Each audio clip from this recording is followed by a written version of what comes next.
guys, welcome back to another video. And in this video I'm just going to be going over how to plan a national park trip. And yeah, so what I usually first do is try to find a park that you're wanting to go to. That should be a pretty obvious step, but I'm going to go over it a little bit more right now. Because as we all know, the 2021 National Park Traveling Summer Season, it's crowded this year. For example, like Arches National Park, Memorial Day, they were already at full capacity at 7:37 a.m. Which, I mean, that is pretty dang early. So, and Zion also had like 2.5 hour shuttle waiting lists or waiting lines. You had to wait 2.5 hours to get on the Zion shuttle bus, which, I mean, is never ideal for whatever your plans are for visiting a park. And it's always, so if you're planning on going to a busier park and you know it's going to be busy, I probably wouldn't go to that park this year. Mainly because it's going to be crowded. You might not get to do everything you'd like to do.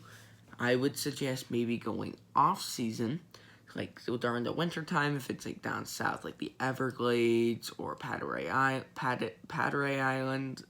Go during the off season where there's not as many visitors, or go during the fall or the spring where, like I said, there's not as many people.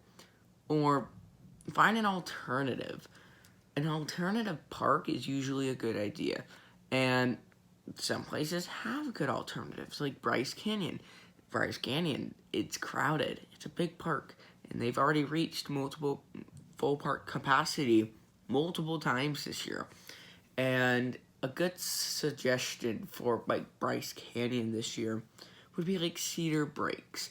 Nice small park. It's a bit closer to other bigger cities like Cedar City. And it is a smaller amphitheater, but you still get to see hoodoos, and it's not really as much as impressive, but still, really nice little park and whatnot.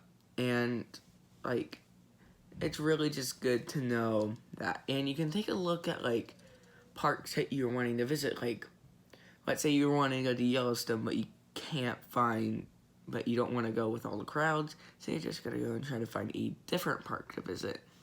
And basically what you would do, like okay, what are like some other volcanic parks like Yellowstone? You look at like Hawaii volcanoes and you're like, well, that's a busy park and it's in Hawaii. I don't think we'd be able to do that this year. So you're gonna be like, okay. And then you take a look at some other parks and you're like, and you stumble across Lassen Volcanic. And it's a small park, not like an hour drive from Redding, California, and it's basically like, it's like a smaller Yellowstone, and and you could look at all these pretty pictures of like some geothermal features there, and you might not get to see geysers. I mean, there is a geyser at Lassen Volcanic. It's a bit out of the way, but I mean, there's all these other cool geothermal features that can be found in the park. So that's usually good to know. Like, if you ever wanted to try to find an alternative, try to find something similar to it. And then after that, once you find a park that you'd like to visit, you can look around it and try to find other parks around it. It's like if you're going to the Black Hills, or like, I want to go to Mount Rushmore for the 4th of July, which, good luck, but like, you can look around the area and you see all these smaller parks around the Black Hills, like Jewel Cave, Wind Cave. You can also see the Badlands, Minuteman, Fort Laramie if you want to go a bit further south, Agate Fossil Beds, Scottsbluff, Devil's Tower. Like, you could see all of those, like, pretty much within, like, a week. And like, it's good to look around, and you can do this by like looking up places, or looking it up or just like going on like the National Park Service website, and like don't look for the park. Go to like the state page, and there's usually a map at the top showcasing the parks in the state. go to that, and you'll find, and you can look around the map for other things. Or if you have the National Park Service web app, which that's really good, so you might want to get that. It's really cool. I need to kind of review it later on, but you can also do that and look around and see what other parks you can find near the park you're wanting to visit. And that's finding a park that you'd like to visit. Another thing is usually come up with a detailed list or like kind of thing you'd want to do at the park. It's like look into the park. You want to look into the park before you visit, and that's my preference. Some people just like to wing it and go, like just plan to go on these days, but not look into what's at the park and ask the ranger for help. I mean, that's another good alternative. It's just that I'm a bit more of an organized trip planner. So as you can see here, I'm planning on visiting the Redwoods later, Redwood National Park, and let me just show you this page I have here, and it has like all this information about trails in the park. So like here you can see it has the Rock Loop Trail.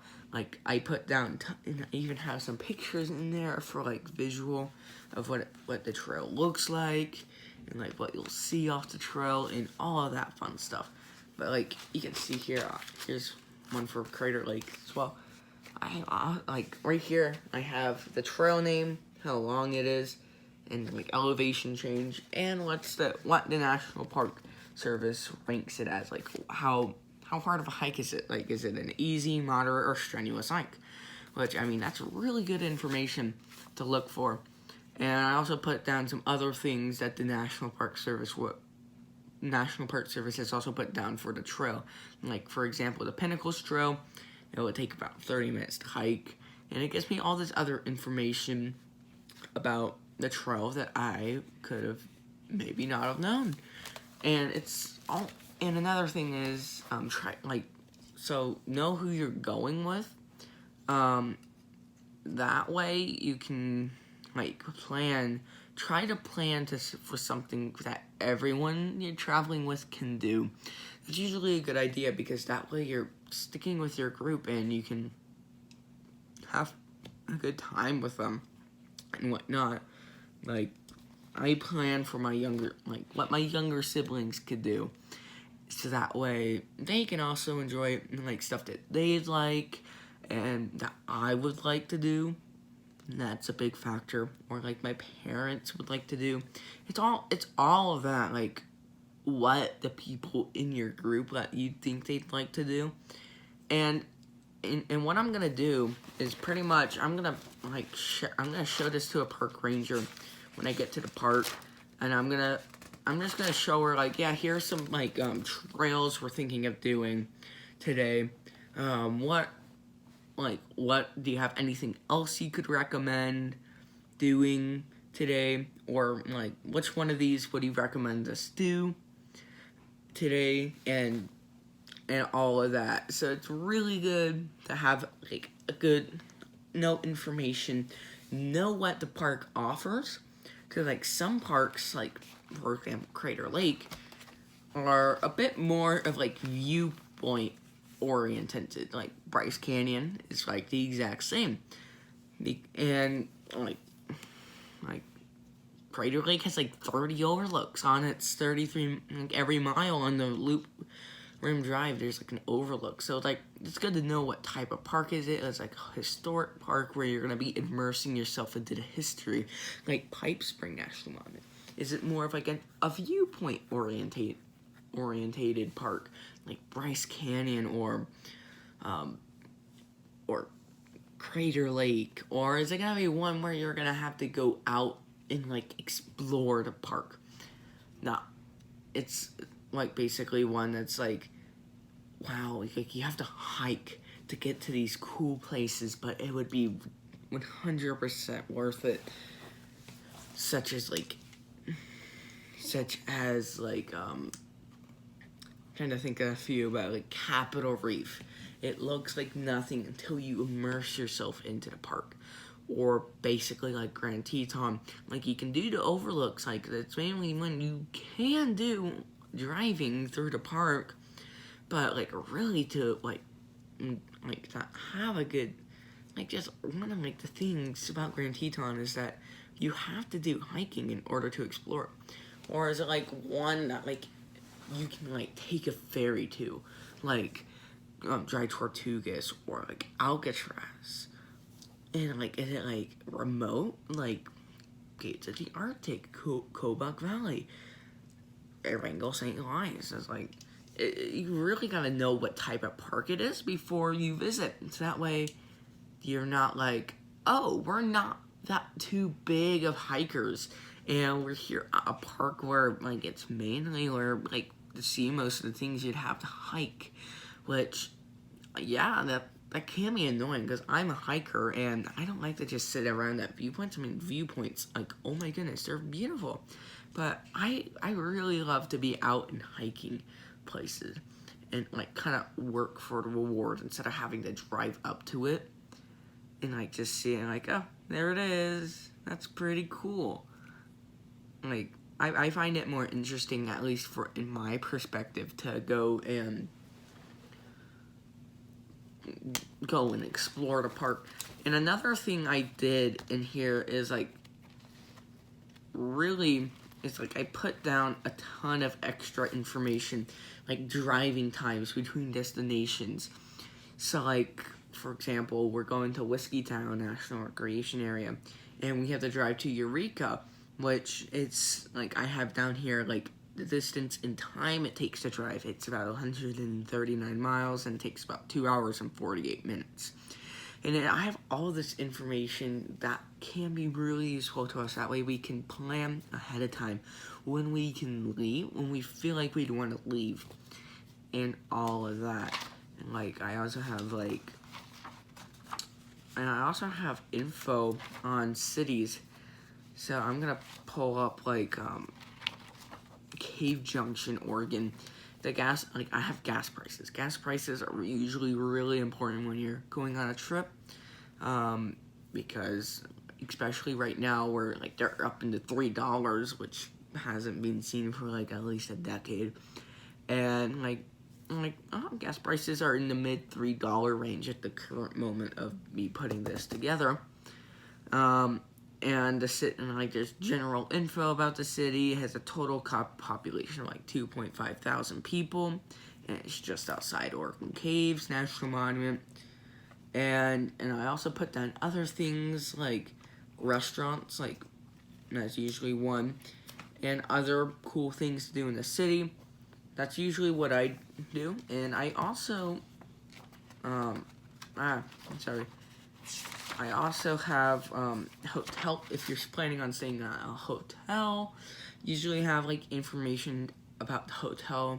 Usually write that down. That's usually a really good idea. Or if you're camping, put down the campground information, like how much is it a night, like what's a number I can call if I ever needed to like call it to like cancel it, or like what's the physical address, like when do I have to check in. And like, what else did they offer? Like, did they offer free Wi-Fi, free parking, a free breakfast? Like, and like, what else did they offer? That's usually a good idea. And I usually like to put together a schedule. So like one day we'll be driving, and then the next day we'll be visiting the southern part of like a park, and then the northern part, and like all that fun stuff. And also like, I also made up little schedule for hotels and whatnot, and like other information, like I found out like Whiskeytown, their visitor center now closes at 2 p.m. Yeah, and it's like a 11.5 hour drive there for us. So we're like, well, that's not good. So we're like, I'm just gonna call ahead, get our Junior Ranger books, and that way we will be able to go and get our Junior Ranger badges there. Which, I mean, we might not be able to get stuff at the visitor center or gift shop, but hey, like I also know that like the Trees of Mystery near Klamath, California Customs, like don't bring produce don't bring produce from other states into California. They're very strict about that, by the way. They will confiscate anything. Like like if you bring like a pineapple from Reno, Nevada into California, they're gonna confiscate it. They're gonna find you. Or if you bring a crate of bananas into California, they're gonna find you. Like, and I also put information down about another park that we could visit possibly, and also what to pack. So I guess I'm hitting multiple videos here. I was planning on doing a separate video for what to pack. And now what I usually pack is, for myself at least, is a pencil, this notebook here. Let me pull this out from back here. But I bring my passport book. Very important to me that I get a passport stamp from whatever park I go to. So like, let me show you a page of like stamps and whatnot. Like here, as you can see, here's my golden spike stamp, and then I also have like this regional stamp here for Timpanogos Cave. And yeah, so it's like, just know what you're gonna pack. Like, how much is food gonna cost? Like, are we camping? So like, make sure to bring your tent and all that. Just have a good idea of what you're bringing, what you're doing, and where you're going. And that's the video. If you've actually stuck around this long, thank you so much. And also if you've watched this full through, please consider subscribing. I'll have more vlogs. This is just one of my boring talking videos. I know they're not fun, but hey, I'm trying to get more vlogs out. I'm gonna get a lot more vlogs out during the summertime, so definitely stay tuned, and I will have like tons more vlogs for you to do, for you guys to watch and whatnot. But yeah, definitely consider subscribing, and yeah, thank you for watching, and don't forget to explore your local national parks.